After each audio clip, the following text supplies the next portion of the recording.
Hello, everyone. It's been a while, 2 years, in fact. Hope you've all been well. So, for those of you who are new here, my name is Lisa.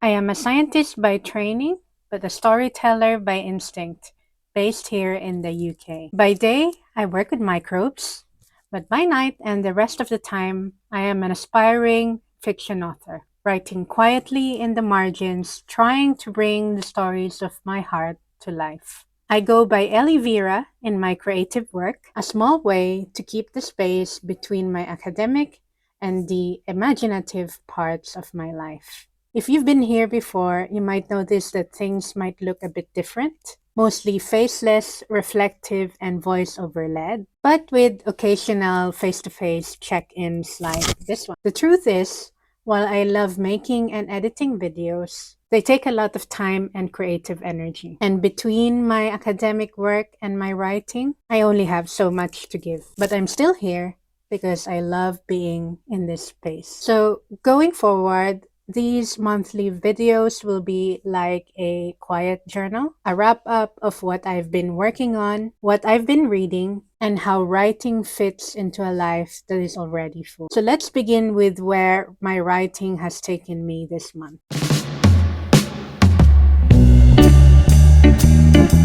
So, where else would I start but to tell you where I am in my current work in progress? I'm calling it Project Phoenix, both because of the role it plays in the story and as a little nod to the resurrection of my writing life. It's a cozy urban fantasy set in the magical version of my hometown in the Philippines. It follows Sofia Reyes, a burned out young doctor who stumbles into a clinic run by her mysterious Lola, or grandmother, a place where magical creatures come to heal and where nothing is what it seems. So at first, she's just looking for a job, but what she finds is something that she didn't know she needed, which is a second chance to choose herself. And so she ends up working at this strange magical animal clinic, healing mythical creatures, and bonding with a strange golden chick, and maybe falling in love along the way. So this story began as a love letter to my childhood home, and has since grown into a warm, heartfelt fantasy about choosing rest, healing with your heart, remembering the magic, and raising the golden chicken. Yes, a golden chicken. I started brainstorming the story at the beginning of April, using this beautiful notebook to outline everything. If you've seen my earlier videos, you'll know I was a discovery writer for a very long time. But this time, I challenged myself to plan the story from start to finish. It was a tough shift, moving from discovery writing to outlining, but I told myself I'd never get anywhere without the map. And honestly, it's been fun, surprisingly fun, especially getting to outline the ending, something which I never really reached whenever I do some discovery writing. So I'm feeling really proud of that. A huge part of what helped was Brandon Sanderson's 2025 YouTube lectures, which I'll link in the description below. His concept of promise, progress, and payoff has completely changed how I think about story structure, and it became the backbone of my process. So let me show you what the outline looks like. I've divided it into 7 columns, one for percentage progress, just because I'm like that, one for the save the cat beat, dancing the beat subplot, because I had a romance, then the 3 columns, one for each of my main characters. So the kid right there is the golden chicken, and yes, he gets his own column. And finally, 1 column for the word count, and I'm aiming for a 50,000 word draft. Between outlining and imagining golden chickens, I've also found a little time to read, and as always, the right words found me where I needed them the most.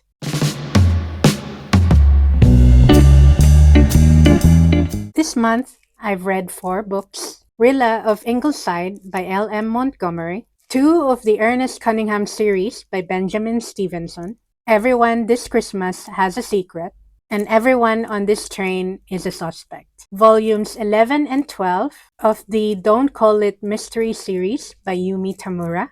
And, technically that's 5 books, but who's counting anyway? Of these, this month's highlight is Rilla of Ingleside by L.M. Montgomery. So, as a child, I loved the bright eyed, spirited Anne Shirley from Anne of Green Gables. And I still do. But now, with a little bit more life behind me, Rilla of Ingleside resonates in an entirely different way. It transported me to a world shaped by World War I, a moment in history that feels quite distant from my own background as a Filipino. And yet, through Montgomery's writing, I caught a glimpse of the weight that era carried. For the first time, I understood why some men carry repression like an armor, because during the war, feeling might have been a luxury they couldn't afford. And I also began to empathize with the women of that time too, who held so much emotional labor on their shoulders, and who had to be so strong so that others could survive. It made me reflect on how that kind of survival strength echoes through generations, how emotional patterns become inheritances, not always just wounds, but coping mechanisms passed down like heirlooms. And while that dynamic may not belong in today's world, I think I understand a little better now why it lingers and where it came from.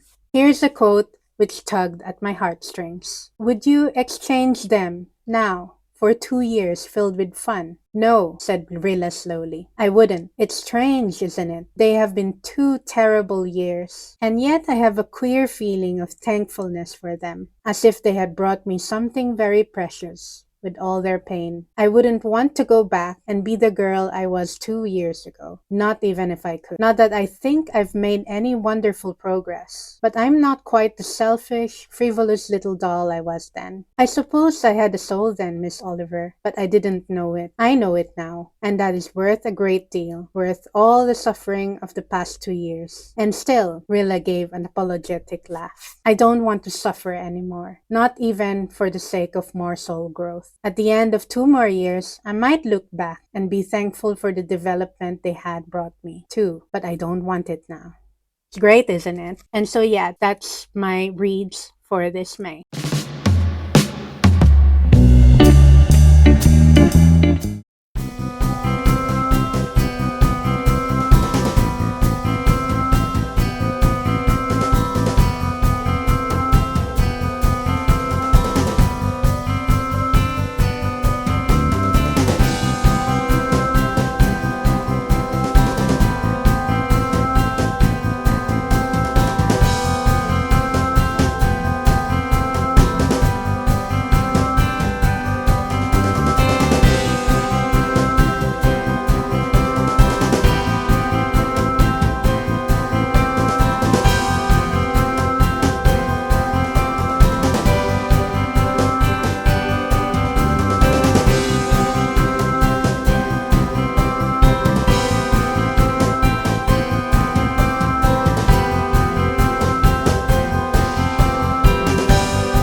So, what's next for June? My next goal is, of course, to start drafting. And because of this holiday, I want to try and give myself the extra challenge of writing up until the break into two part of the story, which is the 10,000 word mark. It's the same for reading. Because of the time off, I'm hoping I could get more done. Currently, I'm reading The Well of Ascension by Brandon Sanderson, which is book 2 of the Mistborn series. Because this one here is quite a chunky boy, I've decided to pause after reading part 3. And in between that, I'm reading The King's Captive, which is the first of the Magiford series by K.M. Shi on my Kindle e-reader. And on audio, I'm listening to Down Among the Dead, which is from the Detective Nick Dixon series by Damian Boyd. But you know what? Why don't we try and add another one and let the universe decide my next read? In an ideal world, I would have loved to put my TBR list in a box and pick this out. But for now, let's just go with the spreadsheet. So here's our spreadsheet. Let's see how long my list goes. Okay, right there. Oops. So it's from 2 to 522. Okay, let's do this. Alexa, pick a number from 2 to 522. Here's a number between 2 and 522. It's 232. 232. Okay, so let's look a bit more as to what it is. Song of Silver, Flame Like Night by Amelie Wenzel. Ooh, look at that beautiful cover. In a fallen kingdom, one girl carries the key to discovering the secrets of her nation's past and unleashing the demons that sleep at its heart. An epic fantasy series inspired by mythology and folklore of ancient China. Once Lan had a different name. Now she goes by the one the Elantian colonizers gave her when they invaded her kingdom, killed her mother, and outlawed her people's magic. She spends her nights as song girl in Hakgong, a city transformed by the conquerors, and her days scavenging for what she can find of the past. Anything to understand the strange mark burned into her arm by her mother in her last act before she died. The mark is mysterious, an untranslatable Hin character, and no one but Lan can see it. Until the night a boy appears at her tea house and saves her life. Zen is a practitioner, one of the fabled magicians of the Last Kingdom. Their magic was rumored to have been drawn from the demons they communed with. Magic was believed to be long lost. Now it must be hidden from the Elantians at all costs. When Zen comes across Lan, he recognizes what she is, a practitioner with a powerful ability hidden in the mark of her arm. He's never seen anything like it, but he knows that if there are answers, they lie deep in the pine forests and misty mountains of the Last Kingdom, with an order of practicing masters planning to overthrow the Elantian regime. Both Lan and Zen have secrets buried deep within, secrets they might hide from the others, and secrets that they themselves have yet to discover. Fate has connected them, but their destiny remains unwritten. Both hold the power to liberate their land, and both hold the power to destroy the world. Now the battle for the Last Kingdom begins. So what we have here is a Chinese folklore inspired romantasy, which is super cool. This is very, very exciting. I haven't read one of these in a while, so I'm pretty excited to dive in.